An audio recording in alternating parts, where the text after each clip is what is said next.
मध्य प्रदेश के सतना जिले के मेहर नगर में 600 फीट की ऊंची त्रिकुटा पहाड़ी पर स्थित है माँ दुर्गा का एक ऐसा अद्भुत धाम जहां रोज आता है 900 सालों से जीवित एक महाबली योद्धा। वो करता है माँ की आराधना और हो जाता है गायब। कैमरे में रिकॉर्ड होते हैं सारे सबूत। दोस्तों, ये माँ दुर्गा के शारदीय स्वरूप माँ शारदा का अद्भुत व चमत्कारी मंदिर है जो मैहर देवी शक्तिपीठ के नाम से भी विख्यात है। इसे मैहर इसलिए कहा जाता है क्योंकि यहाँ माता के गले का हार गिरा था।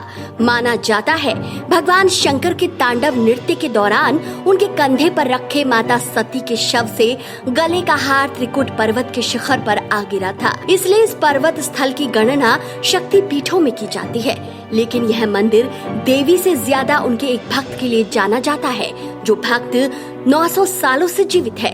हम बात कर रहे हैं माँ मैहर देवी के सबसे बड़े भक्त महायोद्धा आल्हा की। यहाँ सुबह मंदिर के कपाट खुलने से पहले ही आल्हा माँ की आरती व पूजा करके चले जाते हैं। मंदिर के कपाट खुलने के बाद मंदिर के गर्भगृह में गुड़हल का ताजा फूल मिलता है। माता की प्रतिमा पानी से भीगी हुई होती है, मानो किसी ने उन्हें स्नान करवाया हो। इसके अलावा माँ की सेज पर सलवटें भी देखी जाती है। इस दृश्य को जो भी देखता है उसकी आंखें खुली की खुली रह जाती हैं। हर रोज रात 8 बजे मंदिर की आरती होती है।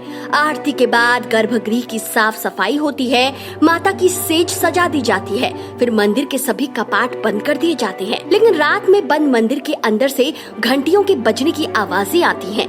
लगता है कि कोई अंदर बातें कर रहा है, जबकि मंदिर के चारों ओर ताले होते हैं। जब मंदिर सुबह दोबारा खोला जाता है तो मंदिर में माँ की आरती और पूजा किए जाने के सबूत मिलते हैं। आज भी यही मान्यता है कि माता शारदा के दर्शन सबसे पहले उनके परम भक्त आल्हा ही करते हैं। आपको बता दें कि इस रहस्य पर से पर्दा हटाने के लिए कई बार वैज्ञानिकों की टीम भी यहाँ पहुँच चुकी है। उन्होंने वहाँ रात भर डेरा जमाया, कैमरा लगा दिए गए, लेकिन रात भर उन्हें मंदिर के आसपास कोई नहीं दिखा। पर जब सुबह मंदिर के कपाट खोले गए तो वही नजारा दिखा जो हर रोज दिखता है। यानी आज भी यह रहस्य जस का तस बना हुआ है। आखिर यह सिलसिला कब और कैसे शुरू हुआ, आइए जानते हैं। माता के परम भक्त बुंदेलखंड के 2 वीर योद्धा भाई आल्हा और उदल परमार के सामंत थे। कालिंजर के राजा परमार के दरबार में जकनीक नाम के कवि ने आल्हा खंड नामक एक काव्य रचा था जिसमें इन वीरों की गाथा वर्णित है। इस ग्रंथ में इन 2 भक्त वीरों की 52 लड़ाइयों का रोमांचकारी वर्णन किया गया है। आखिरी युद्ध उन्होंने सन 1182 में पृथ्वीराज चौहान के साथ किया था। पृथ्वीराज चौहान की युद्ध में हार हुई, पर इस युद्ध में उदल वीर गति को प्राप्त हुए। गुरु गोरखनाथ के आदेश से आल्हा ने पृथ्वीराज को जीवन दान दे दिया, परंतु आल्हा के मन में वैराग्य आ गया और उन्होंने संन्यास लेकर 12 वर्षों तक माँ की कठोर तपस्या की थी। कहते हैं कि शारदा माई ने ही आल्हा को अमरता का वरदान दिया था। लोगों का मानना है कि वो पिछले 900 सालों से आज भी जीवित है। आल्हा माता को शारदा माई कहकर पुकारते थे, इसलिए प्रचलन में देवी का नाम शारदा माई हो गया। माँ के परम भक्त आल्हा ने माँ के आदेश पर अपनी तलवार उनके चरणों में समर्पित कर दी और देवी आज्ञा से उसकी नोक टेढ़ी कर दी ताकि उसे दोबारा युद्ध के काम में न लाया जा सके।